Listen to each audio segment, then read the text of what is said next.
The aluminum panels buckled.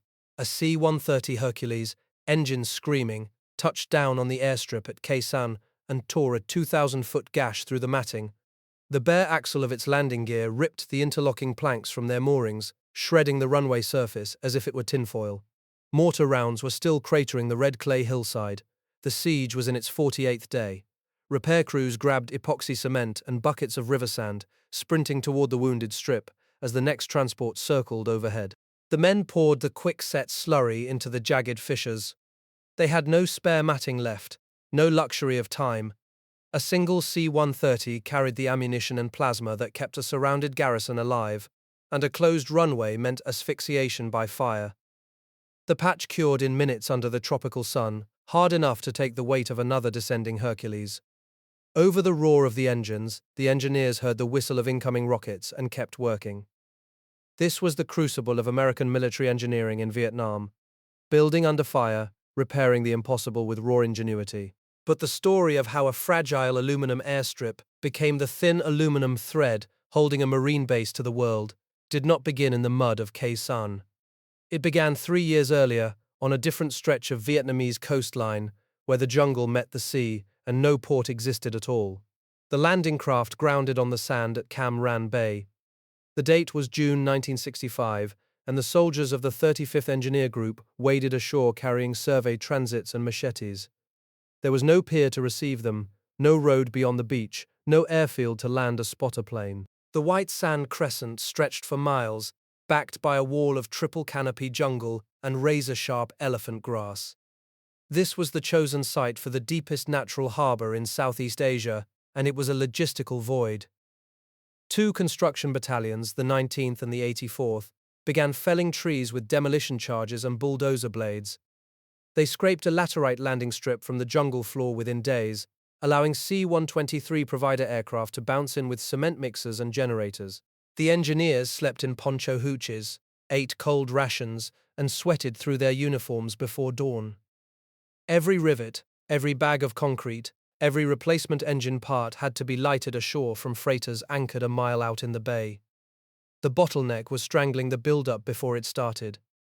A modern army division required hundreds of tons of supplies per day: artillery shells, aviation fuel, bridging pontoon sections, asphalt.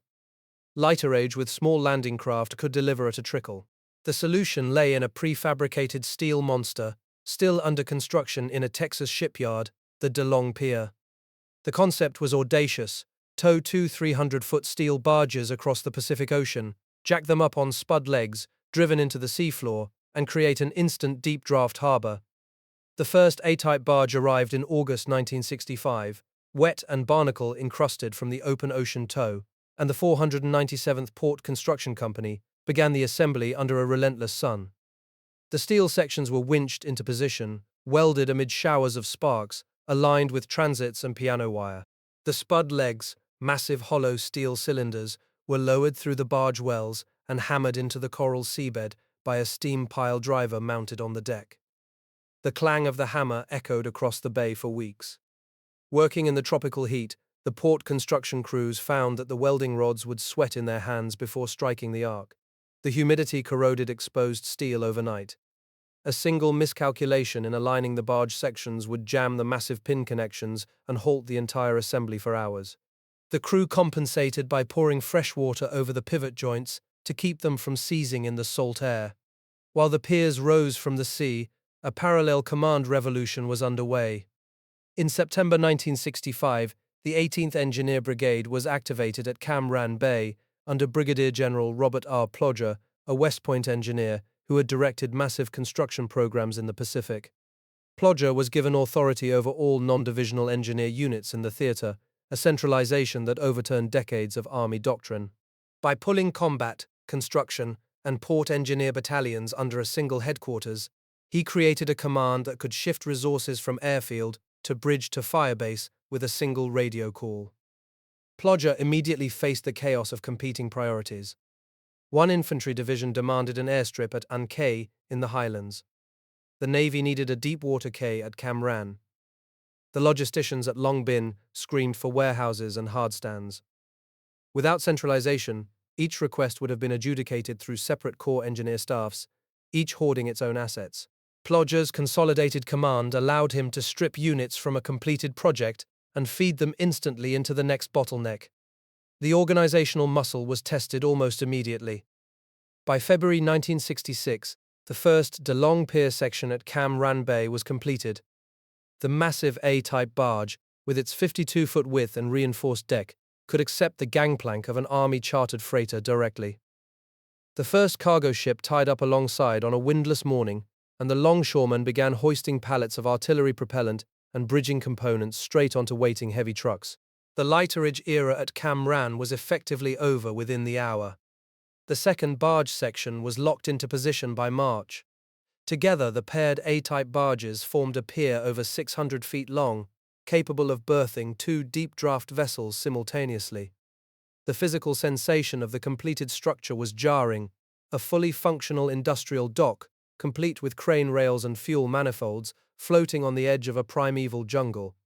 Seabirds wheeled over the steel deck, while bulldozers continued to clear vegetation just beyond the beach. From this new artery, the build-up accelerated with shocking speed. The port funneled in rock crushers, asphalt pavers, and the commercial 10-ton dump trucks that General Plodger procured directly from the American construction industry, equipment that moved earth 3 times faster than the standard military 5-ton. Cam Ranh Bay transformed within months from a sandspit to a sprawling logistical city of warehouses, fuel farms, and a 10,000-foot jet runway plated with aluminum matting. The command model Plodger forged, a single engineer headquarters controlling all troop construction and combat support, proved so effective that it was expanded into the U.S. Army Engineer Command, Vietnam, in early 1970. The DeLong Pier became the prototype, replicated at Quy Nhon, at Vung Tau, at Da Nang. The gamble of towing prefabricated steel across 6,000 miles of ocean had paid off in the tonnage of ammunition, fuel, and steel landing on Vietnamese soil. But the port was only the entry wound. Beyond the beachhead, the engineers would have to project this logistical intensity into the Central Highlands, into the Mekong mud, into the triple canopy jungle where the enemy had dug entire cities underground. The same D-7E bulldozers that cleared the Cam Ranh perimeter would soon be up-armored with tree-splitting blades and sent against the Viet Cong tunnel complexes of the Iron Triangle. The testing ground was moving inland, and the crucible was about to get infinitely hotter. The monsoon arrived at An Cay in August with the weight of falling water. A C-130 Hercules touched down on the T-17 membrane runway, its tires pressing the rubberized fabric into saturated laterite subgrade beneath. The membrane tore, and the heavy transport could no longer land. The lifeline to the highlands was severed by rain and gravity. An Cay sat in a valley, chosen as the base camp for the 1st Cavalry Division because it blocked infiltration routes from Cambodia toward the coast. The engineers of the 8th Engineer Battalion had scraped the landing strip out of red laterite soil and laid the T-17 membrane as a waterproof cap. But the membrane was a fragile skin that stressed under every C-130 landing. Each monsoon downpour found microscopic tears that routine inspections missed. The failure was cumulative. After weeks of alternating heavy traffic and heavy rain, the subgrade softened into plastic mush beneath dozens of small ruptures.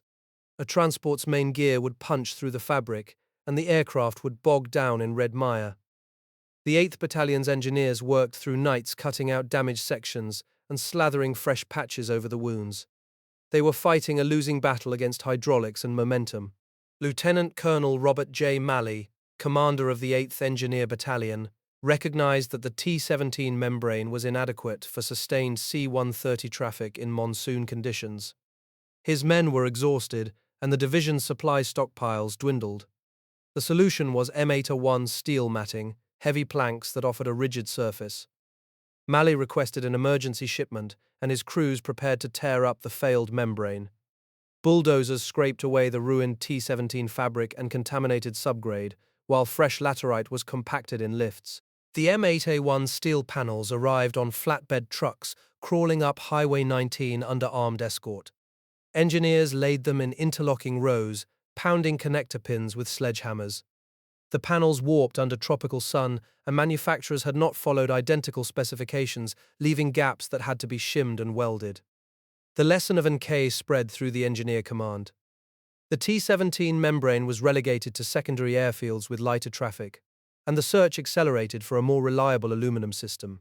By late 1966, the first shipments of MX-19 aluminum matting arrived, honeycombed panels with anchoring kits that held the surface in place. The Anakie failure forced the Army to solve the fundamental problem of building runways on tropical soil through matting, anchoring, and soil cement stabilization working together. While the highlands demanded runways, the flatlands northwest of Saigon demanded a different kind of engineering.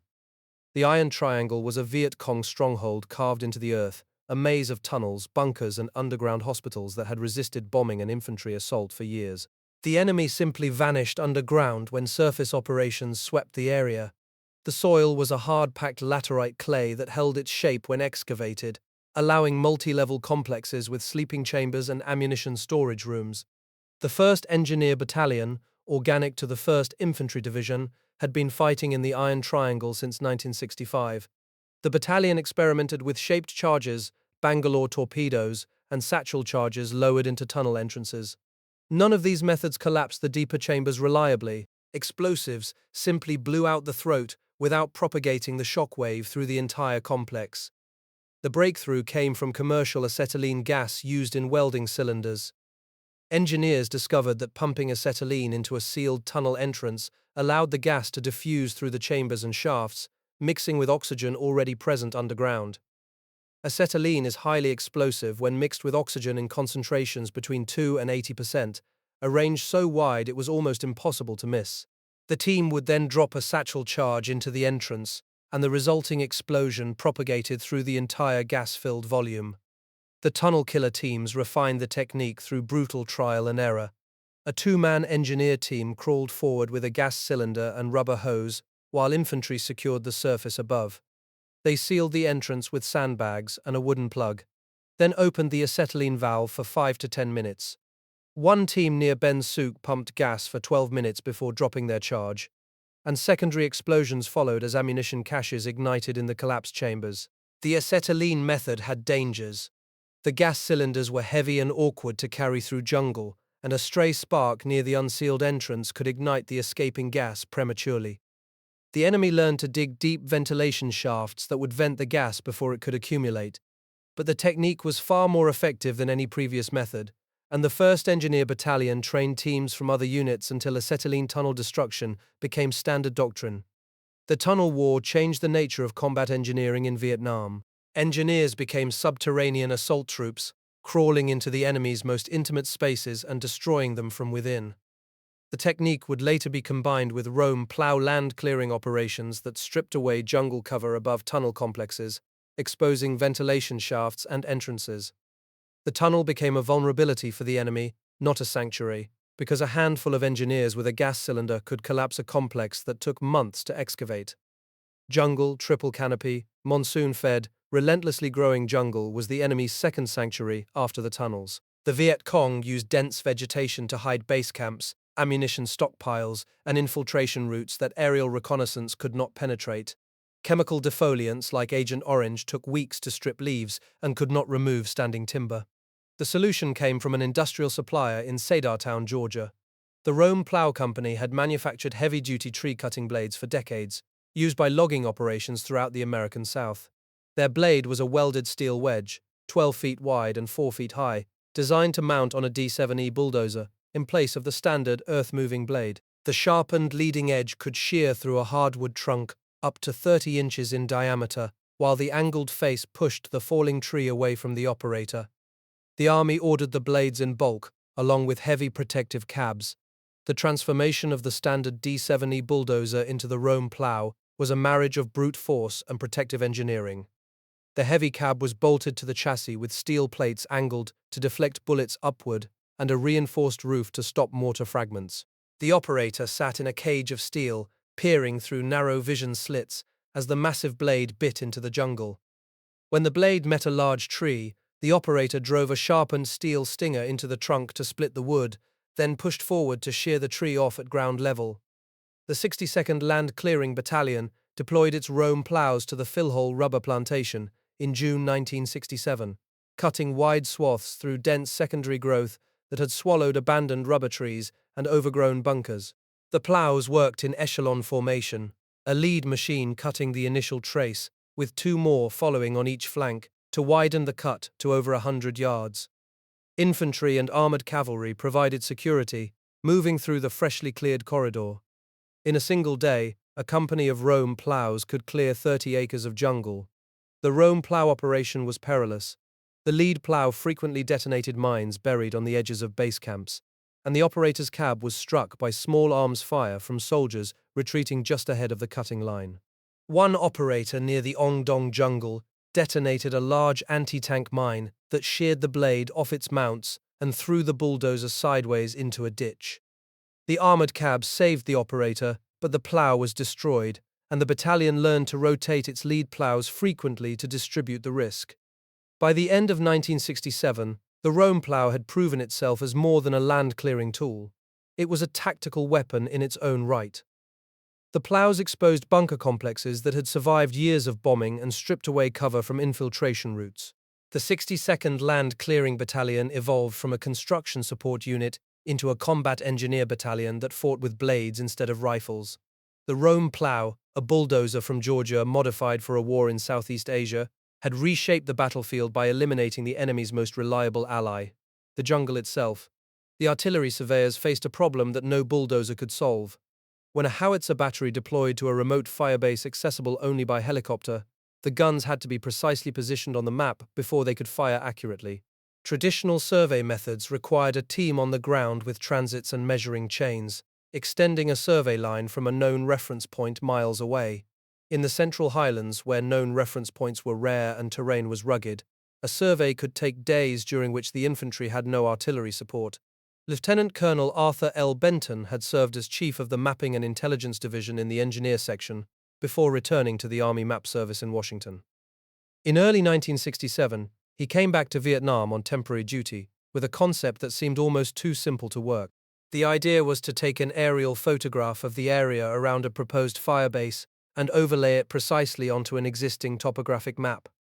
By identifying common features, a stream intersection, a distinctive hill, surveyors could determine exact coordinates without ever running a ground survey line. The prototype tests were conducted during the build-up for Operation Cedar Falls in early 1967.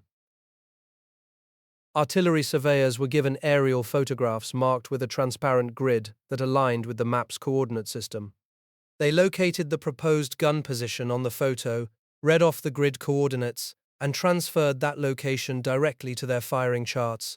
The first test firing revealed rounds landing within meters of the intended target on the first salvo, accuracy that normally required hours of ground survey work. The operational impact was immediate. During the Cedar Falls operation in January 1967, artillery batteries displaced repeatedly as the infantry advanced through the Iron Triangle, and each displacement required a new survey. Using photogrammetric positioning, surveyors could establish firing positions in less than an hour after the guns arrived at a new location.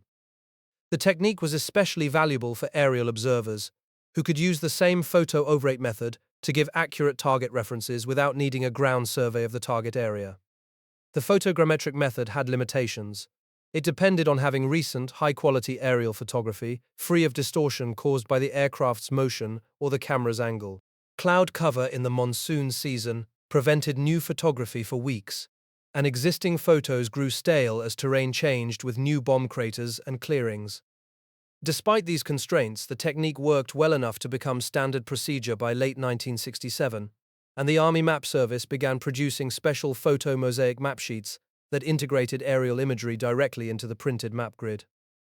The four innovations, improved runway matting, acetylene tunnel destruction, Rome plow land clearing, and photogrammetric positioning, represented a fundamental shift in combat engineering. These were not simply better tools, but new doctrines for applying technical knowledge to tactical problems without precedent. The engineers in Vietnam were rewriting their own field manuals under fire, testing ideas against jungle and monsoon, and an enemy who refused to stand and fight on open ground. The crucible was the terrain itself, and the engineers forged solutions from mud and steel and acetylene and aerial film. In the early hours of January 30, 1968, the Tet Offensive exploded across South Vietnam. The Viet Cong and North Vietnamese army struck 36 provincial capitals, 64 district towns, and every major military installation simultaneously. At Long Binh, the sprawling logistical hub east of Saigon, rocket and mortar rounds began impacting the headquarters compound just after 0300 hours. The 79th Engineer Group headquarters, which had been a planning office minutes earlier, became a defensive combat command. Clerks who had been typing construction requisitions grabbed rifles and ran to the perimeter. The sappers were already inside the wire. The attack on Long Binh was not a probing raid. It was a coordinated assault by 2 Viet Cong battalions that had infiltrated through the industrial zone bordering the Bien Hoa Highway. The sappers moved in the darkness with satchel charges and rocket-propelled grenades, targeting the ammunition storage area first. Engineer commanders who had spent months organizing concrete pours and asphalt laydown rates now found themselves directing counter-sapper sweeps through burning motor pools. The construction troops of the 46th and 92nd Engineer Battalions, men who had been building warehouses and drainage ditches, formed rifle squads and cleared bunkers with grenades and bayonets. The perimeter held, but it held because men who had never trained as infantry learned under fire. The fighting at Long Binh revealed a structural vulnerability that had been building since 1965.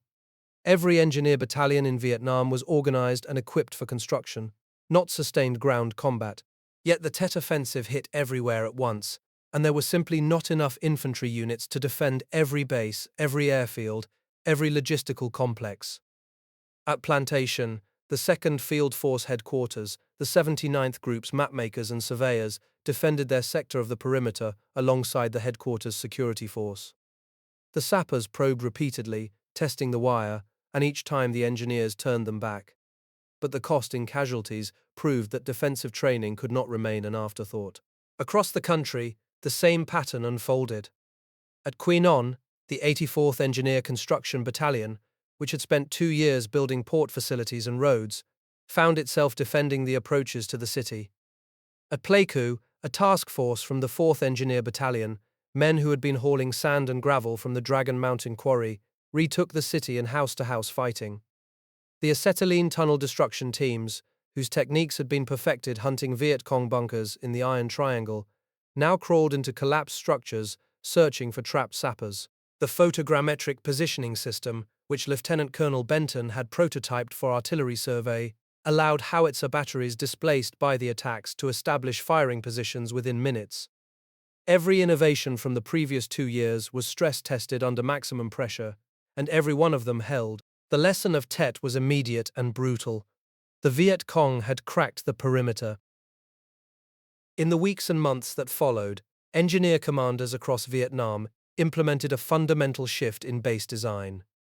The old model, a cleared strip of land with sandbagged fighting positions, gave way to a new philosophy of defense in depth. Bulldozers carved deep perimeter berms 8 feet high, wide enough to absorb rocket-propelled grenade blasts.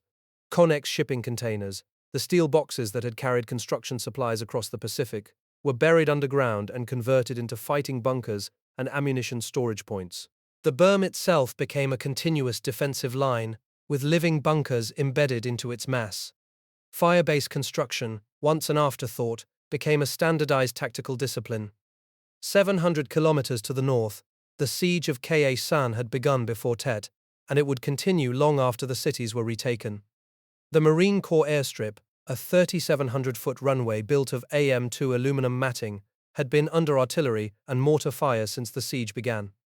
The heavy aluminum panels, each interlocking with the next, were designed for rapid assembly on graded soil. Under sustained shelling, however, the landing surface was slowly being torn apart.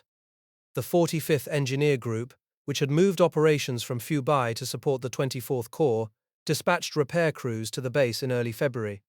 They arrived to find a runway that was held together with field-expedient anchorage, U-shaped pickets driven into the clay and bent over the matting edges, and a constant drizzle of mortar fire that made repair work a sprint between impacts.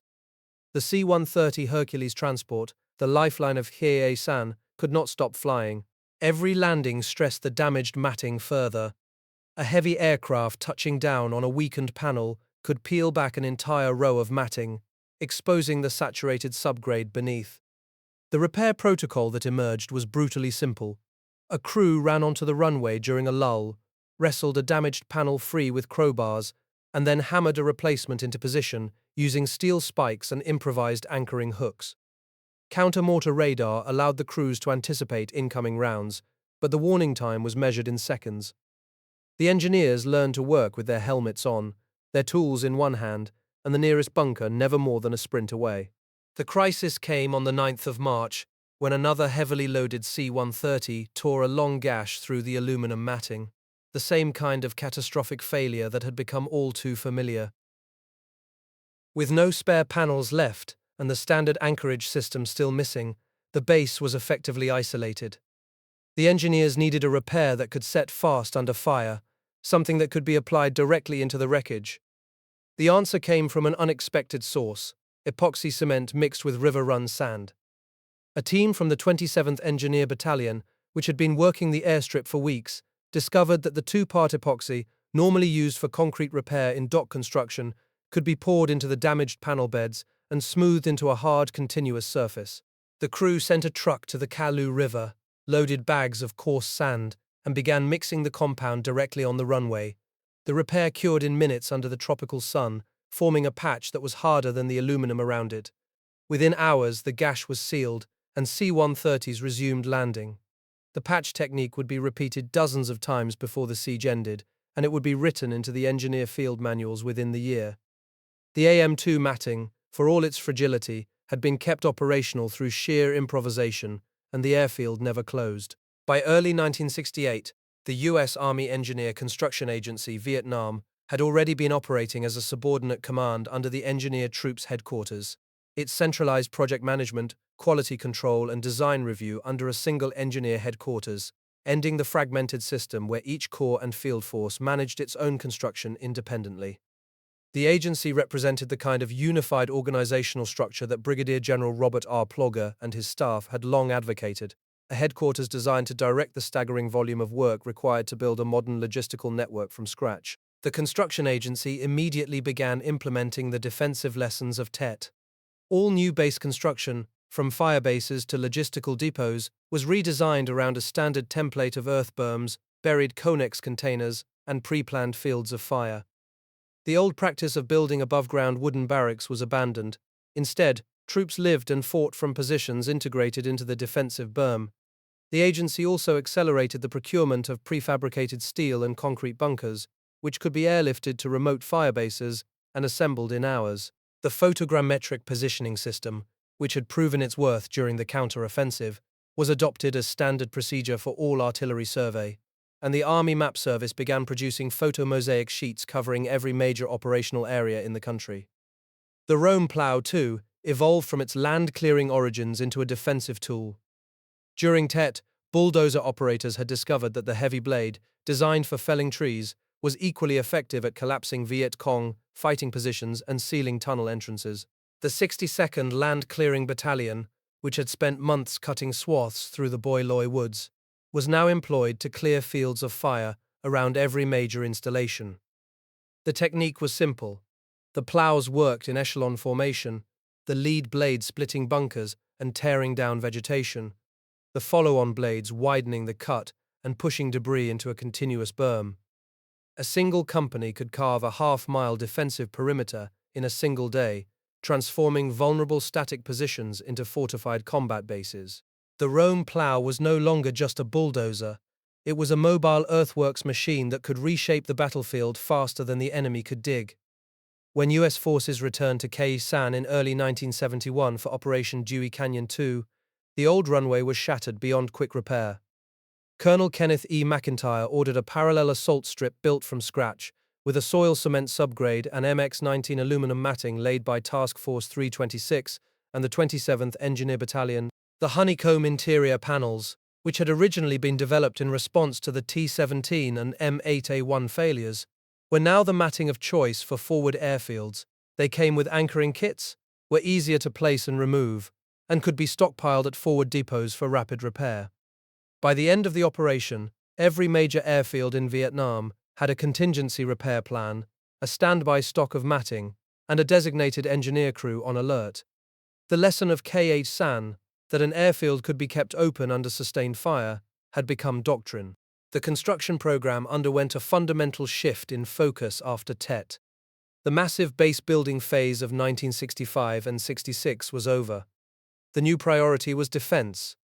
RMK-BRJ, the civilian joint venture that had built the deep-draft ports and the 10,000-foot runways, was redirected to construct aircraft revetments, protective bunkers, and perimeter fortifications.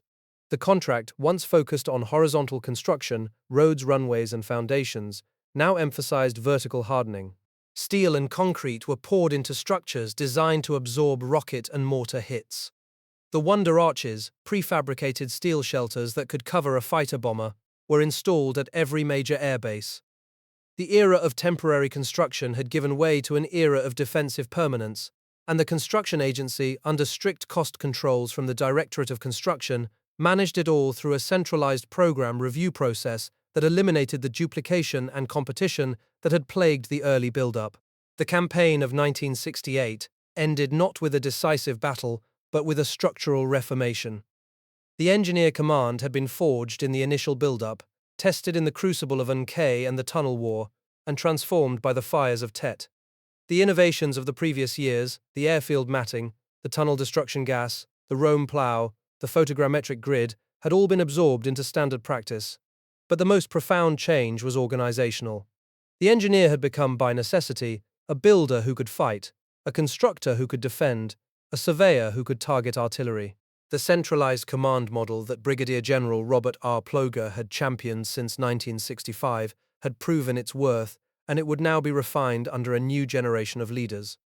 The infrastructure of South Vietnam was still growing, but it was now being built for a war that had suddenly become much longer and much harder than anyone had anticipated. The rock was the problem. The Mekong Delta had no rock, no granite outcroppings, no basalt quarries, nothing but alluvial silt laid down by 10,000 years of flooding. The 34th Engineer Group, working out of Bin Toi and Can Tho, had been fighting a losing battle against mud since the day they arrived. Every monsoon turned fire bases into swamps. Every C-130 landing on a Delta airstrip churned the subgrade into a slurry that swallowed aluminum matting whole. The engineers had tried everything: timber corduroy roads, sandbag revetments, soil cement stabilization. Nothing held. By early 1969, the group commander, Colonel James A. Johnson, knew the Delta was eating engineering solutions faster than his battalions could produce them. The answer, when it came, was not a new invention. It was a return to first principles. The Delta Rock Agency, a joint Army-Navy logistical cell established in Saigon, began scouring the entire country for sources of crushed stone and laterite that could be barged into the Delta via the river network. Laterite, that porous iron-red tropical soil that hardened like concrete when compacted and exposed to air, was the key. It existed in scattered deposits across Third Corps, but transporting it 200 miles south, through Viet Cong-infested waterways, required armed river convoys and floating cranes. The 34th Group's construction battalions, the 36th, the 69th, the 93D began stockpiling laterite at staging points along the Mekong, building up reserves before the rains returned. The soil stabilization campaign that followed was a brute force operation. Caterpillar 830 scrapers, 20 cubic yard machines purchased through the Commercial Equipment Procurement Program, hauled laterite from barges to roadbeds and airfield aprons. The compacted laterite formed a hard, impermeable crust, a road surface that could withstand the daily pounding of 5-ton trucks and the occasional C-130. At Dong Tam, the 93D Engineer Battalion used the technique to rebuild a helicopter staging area that had been unusable for 6 months. At Can Tho, the 69th Battalion capped a taxiway that had been swallowing aircraft tires. The method was not elegant. It consumed staggering quantities of material. But it worked. The friction came not from the technique, but from the logistics. A single barge could carry 800 cubic yards of crushed rock, enough to surface roughly 200 feet of roadway. The Delta Road network, what existed of it, required tens of thousands of cubic yards. The Army's floating crane barges, ancient machines salvaged from stateside depots, broke down constantly. Hydraulic seals failed in the tropical heat. Winch cables snapped under loads that would have been routine in a stateside quarry. The 523D Port Construction Company worked double shifts just to keep the offloading equipment running, welding repairs in the dark, while Viet Cong mortar teams probed the perimeter. The 34th Group's campaign transformed the Delta's infrastructure within 6 months. By October 1969, Highway 4, the main artery connecting Saigon to the Delta, had been resurfaced with laterite and crushed stone along a 60-mile stretch. The Bin Toi airfield, which had been a seasonal mud trap, now handled C-130 traffic year-round. The 36th Engineer Battalion pushed a road into the U Minh Forest, a Viet Cong stronghold that had been inaccessible to wheeled vehicles for the entire war. The laterite crust held. The enemy could not undermine it, could not flood it, could not turn it back into swamp. The long-term impact was strategic. By solving the rock problem, the 34th Group had done more than build roads, it had opened terrain. The Delta's maze of canals and mangrove swamps had always favored the defender, the guerrilla who could vanish into the water. Now, with hard-surfaced roads penetrating deep into contested areas, the South Vietnamese 7th and 9th Divisions could move troops and supplies during the monsoon. The laterite crust was not a weapon, but it changed the geometry of the war in the Delta, and that, in the calculus of counterinsurgency, was worth more than any single battle. The war shifted west in the spring of 1970. For years, the North Vietnamese and Viet Cong had exploited the sanctuary of Cambodia, using the border region as a staging area, a supply depot, a hospital zone immune to American ground attack. The overthrow of Prince Norodom Sihanouk in March changed everything. The new Cambodian leader, Lon Nol, demanded the communists leave. He could not enforce the order. Within weeks, North Vietnamese forces struck westward, threatening Phnom Penh itself, and the U.S. commander in Saigon, General Creighton W. Abrams, saw a window to destroy the enemy's logistical base before the monsoon arrived. Operation Toan Thang 42 opened on April 29th. 3 South Vietnamese task forces, each a combined arms column of infantry and armor, pushed into the Parrot's Beak of Svai Rieng province. The mission demanded speed to cut Highway 1, speed to reach the provincial capital, speed to overrun supply caches before the enemy could evacuate them. The 79th Engineer Group, commanded by Colonel Ernest J. Dens, had less than 48 hours to assemble the bridging that would carry the South Vietnamese armor across the Vam Co Dong River. The engineers turned to the one tool that could match the timeline, the helicopter-lifted dry span. The M4T6 dry span was an aluminum deck section, 38 feet long, pre-assembled at a staging area near Go Dao Ha. A single CH-54 flying crane, that massive Sikorsky helicopter with a skeletal fuselage and a 20,000-pound lift capacity, could pick up a completed span and deposit it directly onto prepared abutments. The 79th Group's Provisional Bridge Company had practiced the technique, but never under combat conditions. On the morning of April 29th, the flying cranes began lifting. The first span settled onto its abutments at Ben Soi. The second followed within 30 minutes. By nightfall, a complete M4T6 floating bridge stretched across the river, and South Vietnamese tanks were crossing into Cambodia. The bridging operation was not flawless.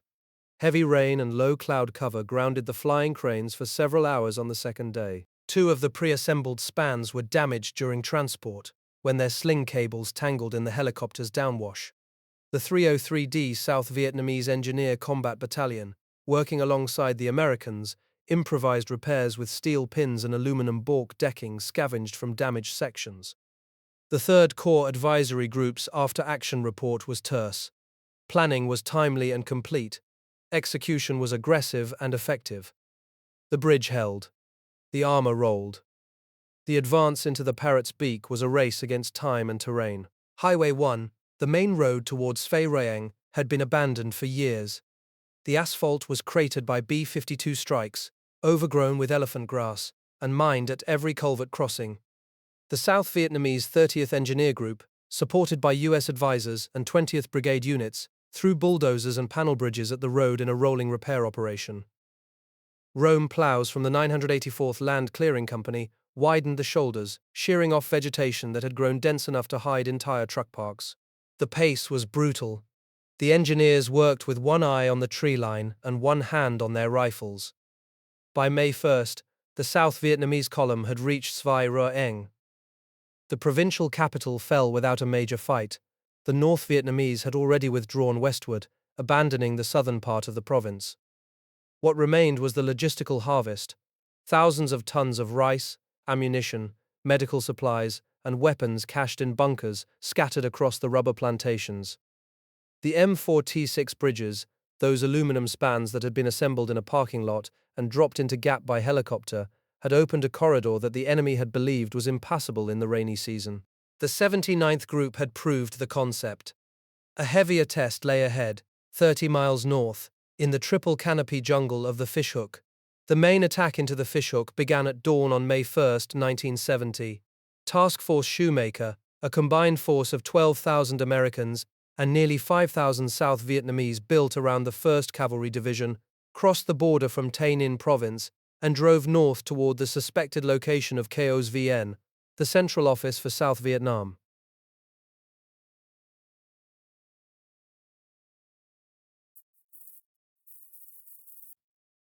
The terrain was brutal. Triple canopy jungle, stream beds choked with bamboo, and long abandoned rubber plantations where the trees had reverted to wild tangle. The 11th Armored Cavalry Regiment, leading the ground assault, could barely maneuver off the few existing trails. The enemy had vanished into the vegetation, leaving behind fully stocked depots and well-maintained roads hidden under the jungle canopy. The discovery came on May 5th, when cavalry troopers pushing north of Snuol found an improved road large enough for trucks, carefully concealed under overhanging branches. The road led to a complex they called the city. It covered roughly 1 square mile, a fully equipped logistical depot with storage bunkers, mess halls, training facilities, and a motor park complete with grease racks and spare parts. The cache was staggering.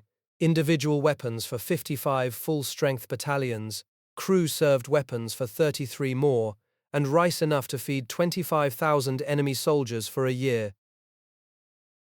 The 1st Cavalry Division had to extract this material. The only way out was by road, and no road existed. Lieutenant Colonel Scott B. Smith, the 1st Cavalry Division's engineer, ordered a pioneering cut straight through the jungle. Aerial reconnaissance had spotted an unused trail leading east, roughly 13.5 miles, toward the 31st Engineer Battalion's camp near Highway 13. On May 9th, a task force assembled at the trailhead. Company C of the 31st, the 557th Light Equipment Company, and a hovering O-58 helicopter to keep the bulldozers on course. A D-7E bulldozer, its Rome plow blade lowered, ripped into the undergrowth. Behind it, road graders and dump trucks shaped the laterite surface. Behind them, Rome plows from the 62nd Land Clearing Battalion widened the swath. The cutting moved at a walking pace, then faster, then at a heavy machine's full, grinding advance. The friction came on the 3rd day. A Rome plow operator struck a buried artillery shell. The explosion sheared the blade's left corner, shattering 3 of the replaceable cutting teeth and warping the hydraulic tilt linkage. The plow was immobilized, half sunk in mud. The cab's armor plating cracked but unpenetrated. The operator crawled out, shaken but alive. The maintenance team, working under a makeshift camouflage net, swapped the damaged blade assembly in 4 hours. The cut continued. The bulldozer crews worked in shifts, sleeping under their machines when the rain made tenting impossible. The O-58 pilot, calling corrections by radio, kept the line straight. The road broke through the tree line at the edge of the city on the evening of May 11th. Engineer and transportation vehicles, 10-ton tractors, dump trucks, flatbeds, rolled into the depot complex and began loading. The numbers accumulated rapidly, 329 tons of munitions from a single cache they called Rock Island East, medical supplies stacked floor to ceiling in 100 separate bunkers, weapons crates stamped with Chinese and Soviet markings. The extraction took 2 weeks.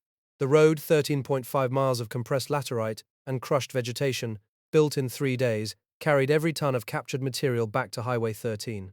The men of Company C called it the Cache City Road. The name stuck.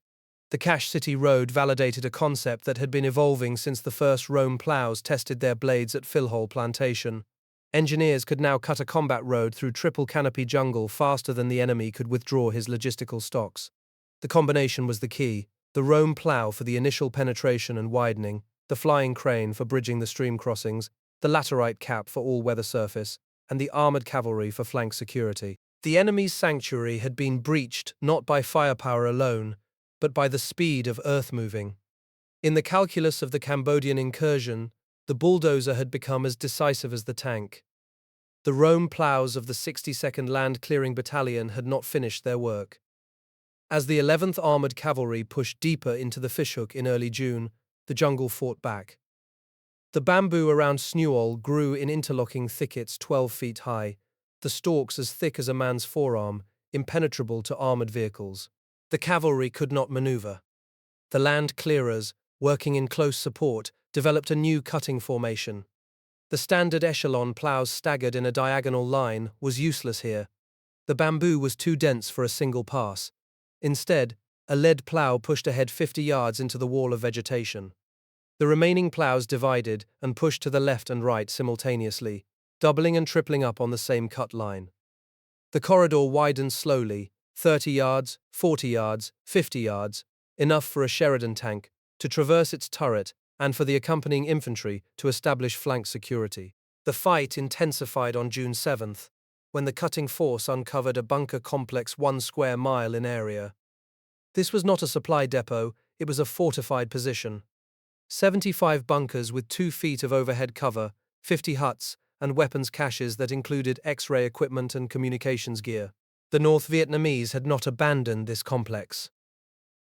They defended it. Rocket-propelled grenades arced out of the tree line and detonated against the Rome plows' armored cabs. Small arms fire, heavy and sustained, forced the operators to keep their heads below the steel plate. The 60th Land Clearing Company's security force, a troop of the 11th Armored Cavalry, returned fire with canister rounds and machine guns.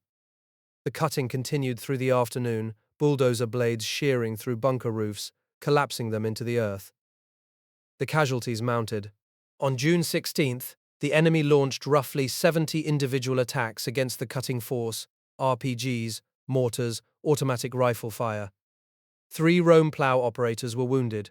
1 plow struck a mine, the operator thrown against the cab ceiling, the blade linkage destroyed.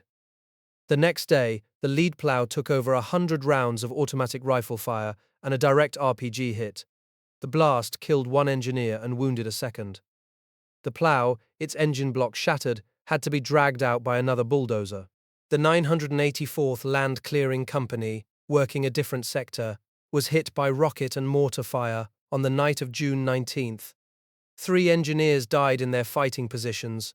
18 more were wounded. The land clearers had become infantry, and the jungle was extracting its price. Colonel Paul C. Driscoll, the commander of the 62nd Land Clearing Battalion, made a hard decision. The companies would continue cutting, but the rhythm would change. The plows would cut only during daylight, pushing a single ray from the night defensive position until reaching a point where they could not finish before dark. At dusk, the entire force withdrew to Lager, and the cavalry set automatic ambushes, trip wires connected to claymore mines, across every trail leading into the perimeter. The operators slept under their bulldozers, the steel cabs offering better protection than a hastily dug bunker. The morning ritual of deactivating the claymores cost precious time, but the pattern held, probing attacks decreased, the cutting continued. The final tally of the fishhook operation was staggering. Between June 4th and June 24th, the 2 Rome plow companies cleared roughly 1,700 acres of jungle and destroyed more than 1,100 enemy structures. The 60th alone uncovered X-ray equipment, surgical kits, communications gear, 10,000 rounds of small arms ammunition, and 500 mortar rounds. The bunker complexes, the city, Rock Island East, the hospital complex northwest of Bu Dop, represented a logistical loss that North Vietnam could not replace in a single dry season. The enemy's sanctuary had been gutted. The cost, measured in engineer casualties, was 7 killed and 132 wounded in the 20th Brigade's units alone. The Rome plow's evolution was now complete. It had begun as a bulldozer with a heavy blade, tested in the rubber plantations of 3rd Corps. It had become a tactical weapon, a combined arms instrument that could cut through jungle, collapse bunkers, and uncover caches while operating under direct fire. The echelon cutting technique, improvised in the bamboo thickets of the fishhook, would be written into engineered doctrine, but the Cambodian incursion had also revealed the cost of that evolution. The land clearers were now expected to fight as well as cut, and the enemy had learned that the best way to stop a Rome plow was to kill its operator. The bulldozer was protected, the man inside was not. The Cambodian sanctuary had yielded 10,000 tons of enemy supplies, but the Ho Chi Minh Trail in Laos remained intact. Intelligence in late 1970 tracked a massive North Vietnamese buildup west of the demilitarized zone, a dry season offensive poised to smash into First Corps. Washington approved a spoiling attack across the border. The attacking ground forces would be solely South Vietnamese. Congress had forbidden American troops from operating outside Vietnam. The engineer mission was to punch a logistical artery into Laos and rebuild the Kie Chasan airstrip to sustain a Corps-sized operation. On January 12, 18 days before the planned attack, Colonel Kenneth E. McIntyre was summoned to 24th Corps headquarters. The commander, Lieutenant General James W. Sutherland, needed to know if Highway 9 could be opened to the Laotian border and if Kie San Airfield could handle C-130 transports. McIntyre was told there could be no ground reconnaissance. He could only peer at the objective through the canopy of a 101 airborne Cobra gunship disguised as an artillery raid. The view from the gunship was grim. Highway 9 was a ghost, an overgrown, 22-mile stretch of dirt with 30 destroyed bridges and sections torn apart by old bomb craters. The KH San airfield was even worse. Its AM-2 aluminum matting was riddled with hundreds of rocket holes, and a massive crater overlapped the eastern runway threshold. Back in the headquarters, McIntyre reported he could do it, but he would need massive helicopter support. He then sat alone with a topographic map and secretly began shaping a plan before his own staff was briefed. When he finally assembled his battalion commanders, McIntyre divided the mission into 6 parts. He ordered Lieutenant Colonel Russell L. Journer's 27th Engineer Battalion to repair the old Marine runway. For the main supply route, Colonel Robert H. Carpenter's 14th Engineer Battalion would slash open Highway 9 westward from Vandergrift. Most critically, McIntyre demanded a parallel assault strip built from scratch. He identified MX-19 aluminum matting as the only surface that could hold on the clay soil, and he requisitioned it from stocks at Bien Hoa. Operation Dewey Canyon 2 began at midnight on January 30th. A column of Rome plows, bulldozers and tanks crept through the blackness, fording streams behind infantry minesweepers. As dawn broke, the armada rose. 116 helicopter sorties filled the sky, Chinooks slinging 20-foot sections of corrugated culvert, flying cranes clutching pre-assembled M4T6 dry spans. By the end of the first day, 425 tons of engineers and materiel had been airlifted to bridge sites along Highway 9, and the road was open to Kie San, meeting the demanding timetable. Task Force 326, airlifted from the Airborne Division, hit the Kie San flight line on D-Day. The engineers faced a nightmare beneath their feet. The old AM-2 runway was not just damaged, it was a death trap. Scores of unexploded rounds lay buried under the warped panels. An old marine minefield, its records lost, ringed the airstrip.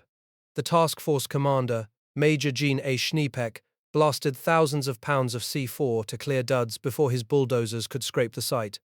McIntyre watched the agonizingly slow AM-2 panel repairs and made the call. They would abandon the old runway and build the parallel dirt assault strip, but the clay subgrade turned to grease under the constant drizzle.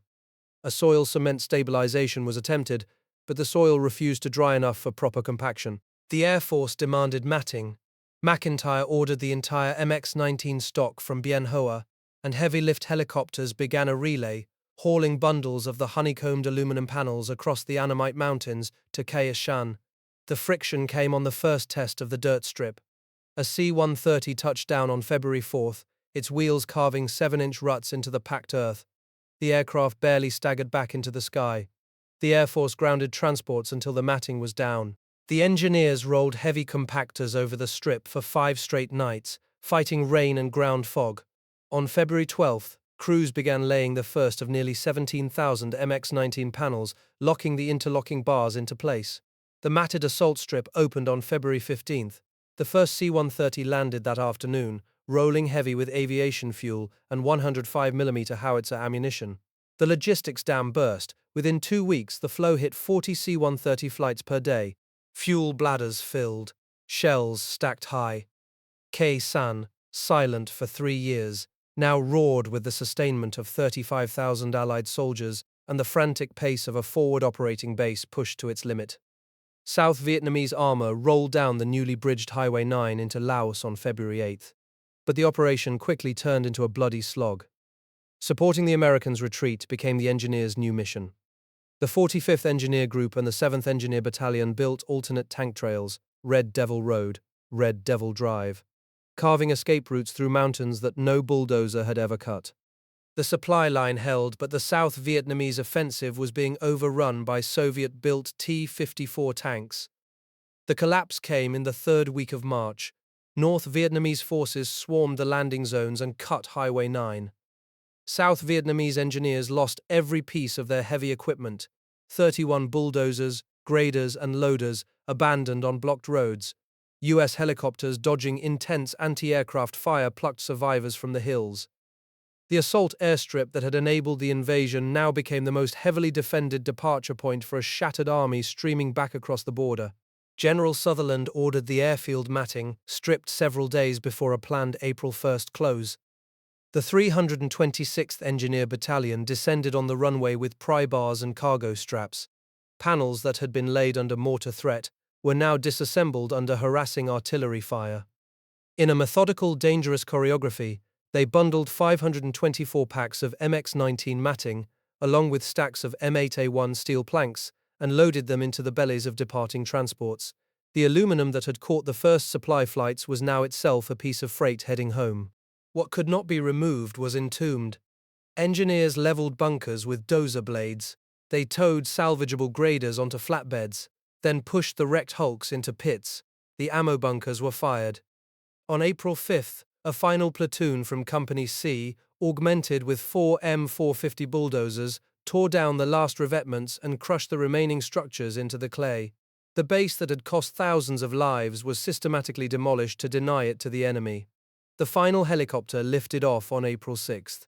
The 45th Group suffered 6 killed and 11 seriously wounded during the 80-day ordeal. Most were lost not on the road, but in mortar attacks that caught the men as they pumped pennyprime or sealed a culvert. The engineering achievement was staggering: 35 miles of new road, 15 bridges replaced, and a C-130 airfield built from raw dirt under fire. But the heavy plow operators and the airborne combat engineers had proved that a modern corps could be built a highway and an airfield from scratch, almost entirely by helicopter in the middle of a jungle war. Lam Sun 719 was the last major engineer operation of the American War. The drawdown had already hollowed out the brigades. The MX-19 bundles were counted and returned to depot stocks. The airfield matting that had proven its superiority over the old steel panels was now just excess steel. The airmobile engineering doctrine that McIntyre and his planners had improvised under a code of absolute secrecy would not be tested again. The massive construction projects were finished, and the last battles were being handed to the South Vietnamese. The Easter Offensive erupted on the 30th of March.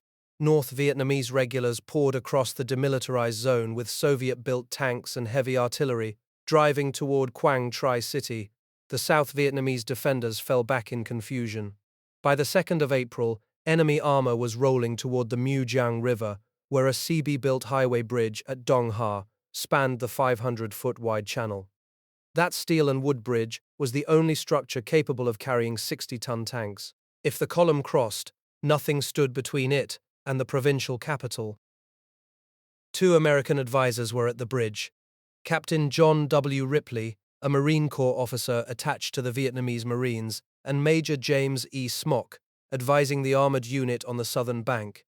They could hear the grinding of T-54 treads through the morning haze.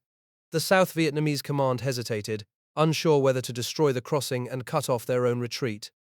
Ripley and Smock needed permission.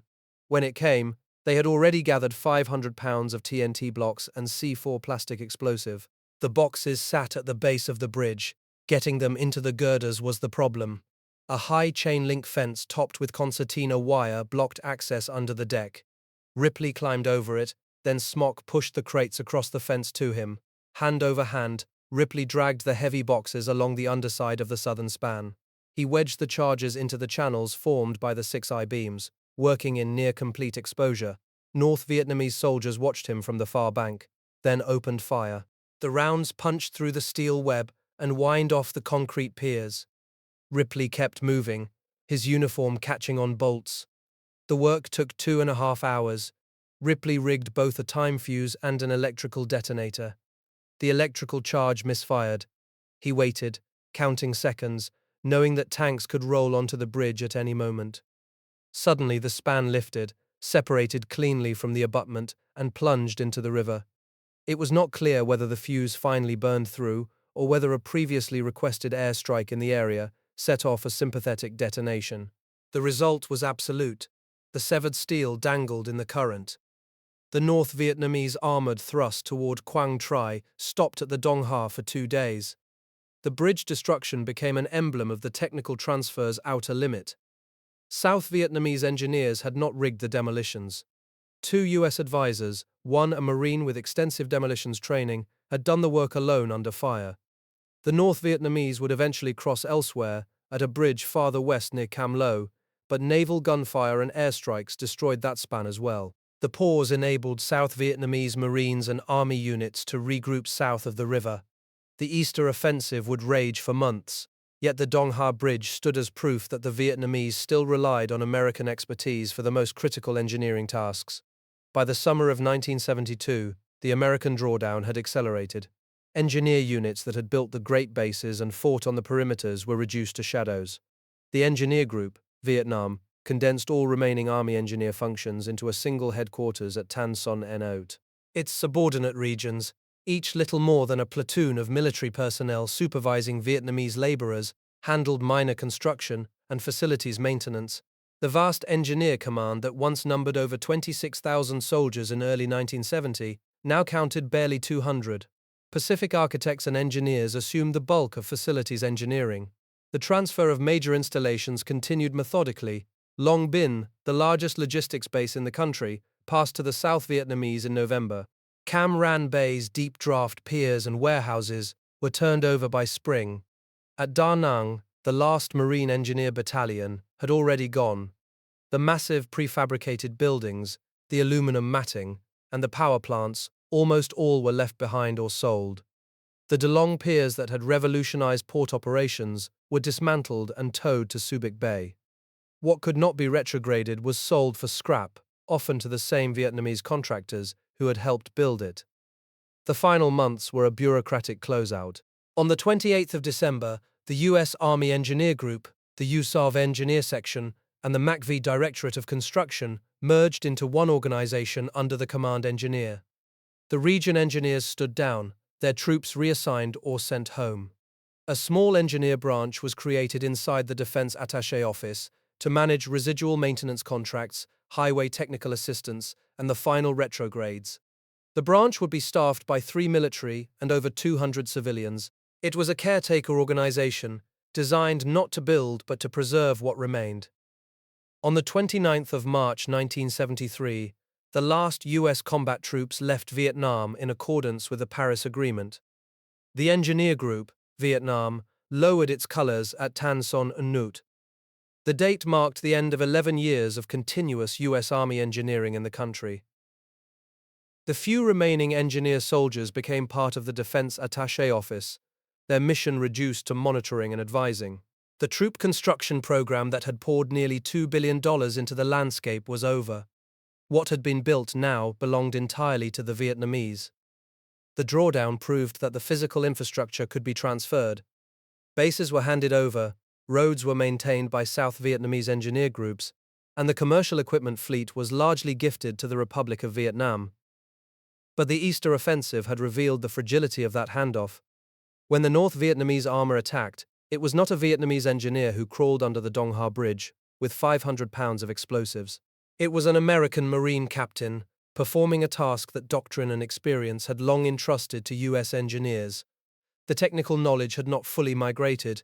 The legacy of the U.S. Army Corps of Engineers in Vietnam is written in the laterite roads that still cut through the Central Highlands, in the aluminum matting that once allowed C-130s to land at Khe Sanh, and in the deep draft piers at Cam Ranh Bay that transformed a fishing village into a logistical city. It lives in the institutional memory of the Rome Plough's tactical evolution and in the engineering school curricula that absorbed the lessons of tunnel destruction and photogrammetric positioning. The war did not produce a single monument. It produced a body of hard-won technical knowledge. earned at the cost of over 1,500 engineer soldiers killed. The final physical image is not a statue. It is a severed bridge span at Dong Ha, its steel girders twisted and submerged, marking the exact point where engineering made the difference between collapse and temporary reprieve. Brigadier General Robert R. Plugger later commanded the U.S. Army Corps of Engineers in the Pacific. John A. B. Dillard was killed in a helicopter crash in May 1970. Carroll H. Dunn became Deputy Chief of Engineers, and Scott B. Smith returned to staff engineering duties. Colonel Robert J. Malley, who first warned about runway matting failures at Anakie, later served as a senior advisor, and his early lessons became textbook cases in engineering school curricula. If you served with an engineer unit in Vietnam, or if you had family who worked on the construction projects, the highway program, or the airfields, we invite you to share your stories and memories in the comments below. Your experiences preserve a chapter of history that too often fades behind the combat narrative. Please subscribe to the channel and give this video a like to support our ongoing historical documentaries. Thank you for listening.